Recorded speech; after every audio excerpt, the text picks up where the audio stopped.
मध्य Atlantic महासागर में एक व्यापक खोज अभियान चल रहा है। खोजी दल उस पनडुब्बी को तलाश रहे हैं जो पर्यटकों को लेकर दुनिया के सबसे चर्चित जहाजों में से एक टाइटैनिक के मलबे को देखने निकली थी। रविवार को डुबकी लगाने के बाद इस पनडुब्बी से संपर्क टूट गया था और तब से ही इसे खोजने की कोशिश की जा रही है।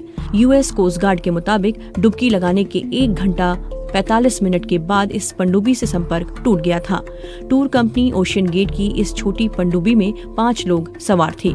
कंपनी का कहना है कि पनडुब्बी की खोज के लिए हर विकल्प का इस्तेमाल किया जा रहा है।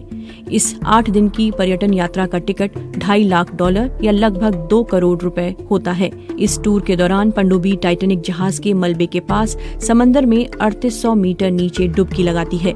अधिकारियों के मुताबिक सरकारी एजेंसियां, अमेरिका और कनाडा की नौसेनाएं और व्यावसायिक रूप से समंदर की गहराई में जाने वाली कंपनियां इस खोज अभियान में जुटी हुई हैं। टाइटैनिक का मलबा उत्तरी अमेरिका के समंदर के सबसे करीबी बिंदु कनाडा के न्यूफाउंडलैंड के सेंट जॉन से 700 किलोमीटर दूर अटलांटिक महासागर में है। हालांकि इस पनडुब्बी की खोज का अभियान अमेरिका के बोस्टन से चलाया जा रहा है।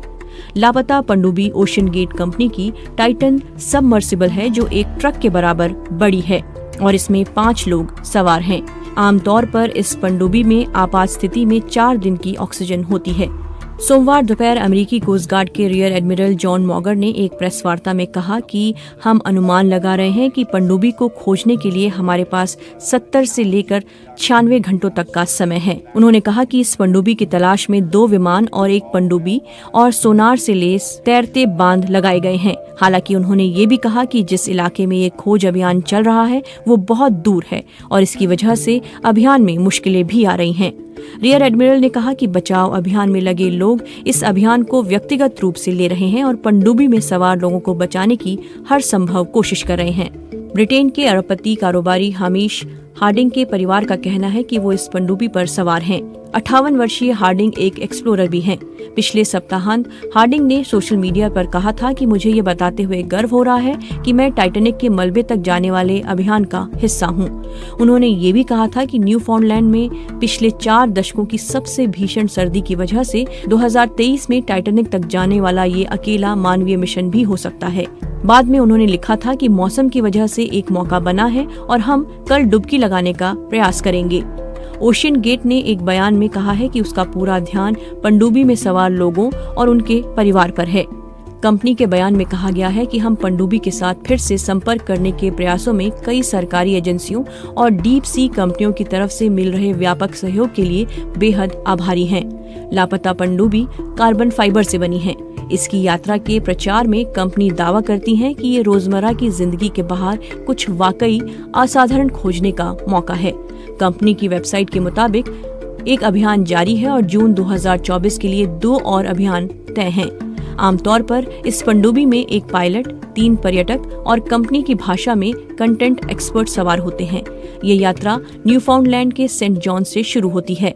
टाइटैनिक के मलबे तक पहुंचने और वापस आने की संपूर्ण डुबकी में 8 घंटे तक का समय लगता है। ओशियन गेट की वेबसाइट के मुताबिक उसके पास 3 पनडुब्बियां हैं, लेकिन सिर्फ टाइटन ही टाइटैनिक के मलबे तक पहुंचने में सक्षम है। ये पनडुब्बी 10,432 किलो वजन की है और कंपनी की वेबसाइट के मुताबिक ये 13,100 फीट की गहराई तक पहुंच सकती है। इस पनडुब्बी में 5 यात्रियों के लिए 96 घंटे की जीवन रक्षक ऑक्सीजन होती है। ओशियन गेट के मालिक ने बीबीसी को बताया कि पोलर प्रिंस नाम का एक जहाज भी इस अभियान का हिस्सा है।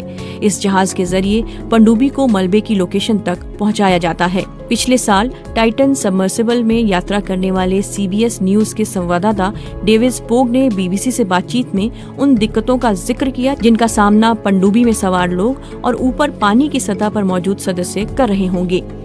उन्होंने बताया कि इस समय पनडुब्बी में सवार लोगों और बाहरी दुनिया के बीच संपर्क का कोई रास्ता नहीं है, क्योंकि पानी के इतना नीचे ना जीपीएस काम करता है ना ही रेडियो। उन्होंने बताया कि पनडुब्बी में सवार यात्रियों को बाहर बोल्ट लगाकर सील कर दिया जाता है। ऐसे में अगर पनडुब्बी सतह पर आ भी जाती है तो यात्रियों के पास बाहर निकलने का कोई रास्ता नहीं होगा। इस पनडुब्बी को कंपनी के कर्मचारी सिर्फ बाहर से ही खोल सकते हैं। टाइटैनिक अपने दौर का सबसे बड़ा जहाज था जो अपनी पहली ही यात्रा के दौरान डूब गया था। 1912 में ब्रिटेन से अमेरिका जा रहा ये जहाज रास्ते में एक आइसबर्ग से टकरा गया था। इस जहाज पर 2200 लोग सवार थे, जिनमें से लगभग 1500 मारे गए थे। 1985 में टाइटैनिक जहाज का मलबा मिला था और तब से ही इस मलबे को देखने के लिए खोजी अभियान जाते रहते हैं।